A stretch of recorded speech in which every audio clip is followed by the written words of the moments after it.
आए दिन एक नया केस, एक नया मामला दिल को झकझोर देने वाला, दहला देने वाला होता है।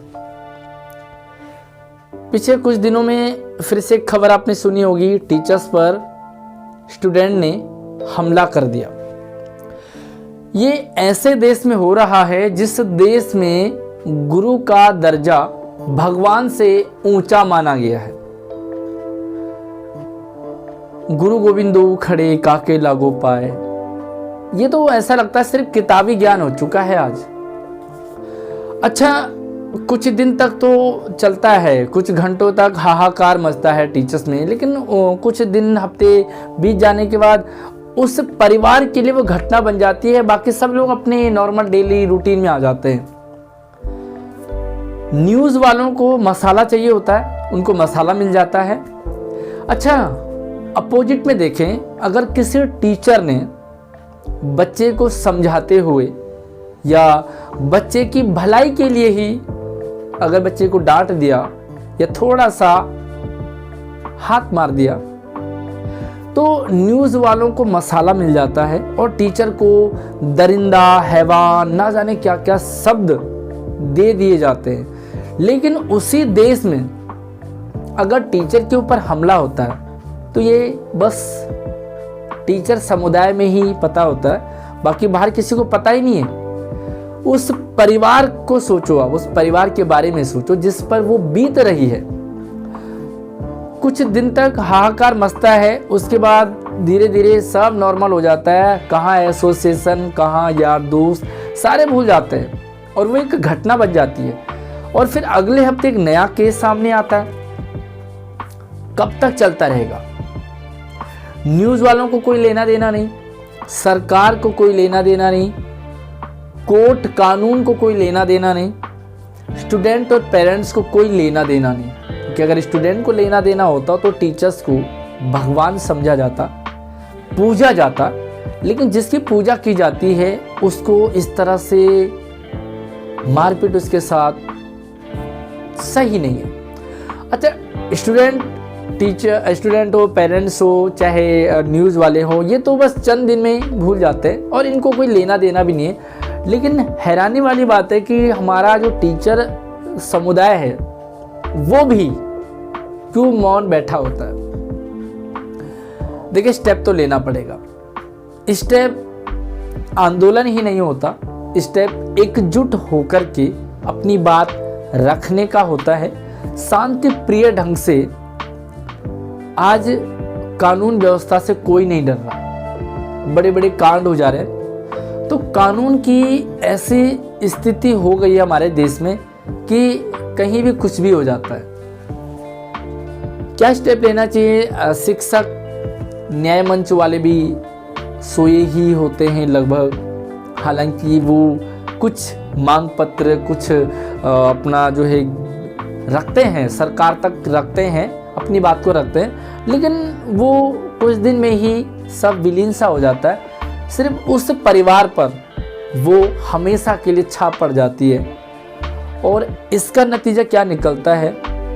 धीरे धीरे जो टीचर पढ़ाने वाला होता है, जो बच्चों पर मेहनत करने वाला टीचर है, जो बच्चों को सच में पढ़ाना चाहता है, कहीं ना कहीं बच्चों की गलती पर उन्हें कभी कभी डांट देता है, वो टीचर भी धीरे धीरे हल्के में आ जाएगा। और आ रहे हैं, आप देख पा रहे होंगे कि कई स्कूलों में, बहुत सारे स्कूलों में बच्चे कहते हैं कि हमारे स्कूल में पढ़ाई नहीं हो रही। अरे भैया, पढ़ाई कैसे होगी? जिस टीचर को टीचर नहीं समझा जाएगा, इस तरह से उनके ऊपर अत्याचार होंगे। बच्चा जब टीचर्स की हिफाजत नहीं कर पाएगा, जब बच्चा खुद ही टीचर पर अत्याचार करने लग जाएगा, तो वो टीचर भला कितना समझे, कहाँ तक समझे और क्यों समझे?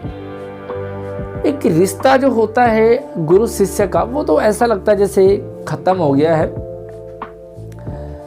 सच में इस मुद्दे पर, इस पक्ष पर, ये बड़ी मार्मिक प्रसंग है।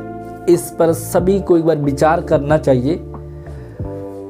इस तरह से हमारे देश की शिक्षा, हमारे देश का एजुकेशन सिस्टम खराब हो रहा है। जो अच्छे वाले टीचर है, सच में मेहनती टीचर हैं, वो भी धीरे धीरे, क्योंकि लेना देना है नहीं, किसी को कोई लेना देना नहीं है, तो धीरे धीरे वो भी ढीले हो जाएंगे।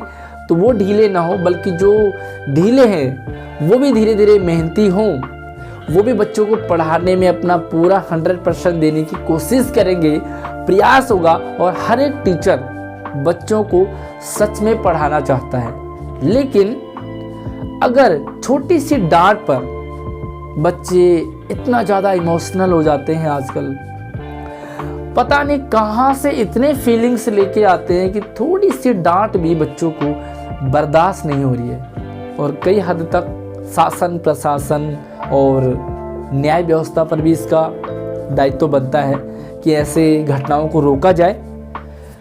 शिक्षक समुदाय को भी सोचना चाहिए कि इस तरह के मामलों में एकजुटता दिखाई जाए। आज एक, अगले हफ्ते कोई दूसरा, उसके बाद कोई तीसरा, चौथा, पांचवा। तो सोचो धीरे धीरे आपका नंबर नहीं आने वाला है, ये सेम स्थिति आपके साथ नहीं होने वाली है। और अगर नहीं जागे दूसरों के लिए तो आपके लिए कौन जागेगा।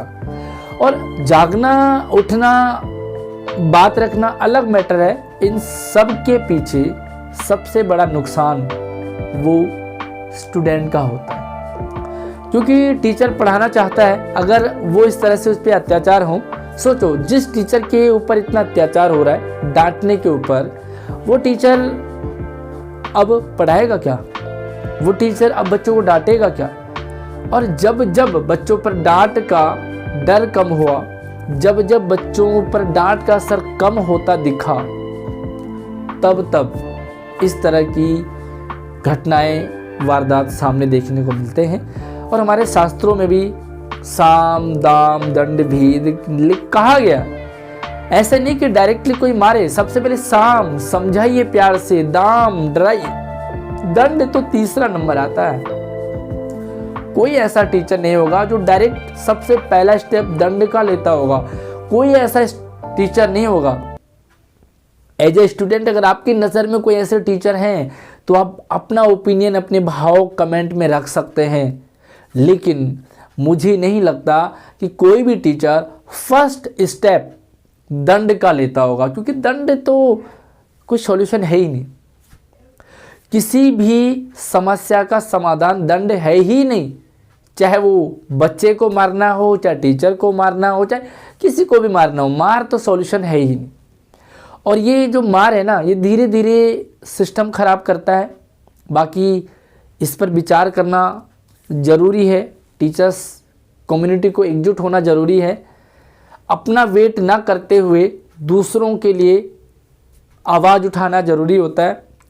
और जो टीचर सच में पढ़ा रहे हैं, कहीं वो भी कम ना हो जाए, वो भी धीरे धीरे अपने जो उनका स्वाभिमान है पढ़ाने का, जो वो एक उनका आदर्श है, उसे कहीं ना कहीं वो डगमगाता नज़र ना आए। तो प्लीज़ इस मुद्दे पर ज़रूर विचार करें, मंथन करें। पूरा सिस्टम, पूरा समुदाय, स्टूडेंट को, पेरेंट्स को, टीचर्स को, सरकार को, सभी को इस मुद्दे पर एक समझ बनानी, एक विचार मंथन करना बहुत ज़रूरी है। बाकी आपको क्या लगता है, अपने ओपिनियन, विचार भी आप ज़रूर साझा करें। वीडियो को शेयरिंग ज़्यादा से ज़्यादा करें, ताकि इस तरह की घटनाओं पर रोक लगाई जा सके। और एंड मूवमेंट पे मैं यही कहूँगा कि नुकसान स्टूडेंट का ही है, नुकसान देश का ही है, नुकसान एजुकेशन सिस्टम का है। और स्टूडेंट का, एजुकेशन सिस्टम का, देश का नुकसान नहीं होना चाहिए। धन्यवाद।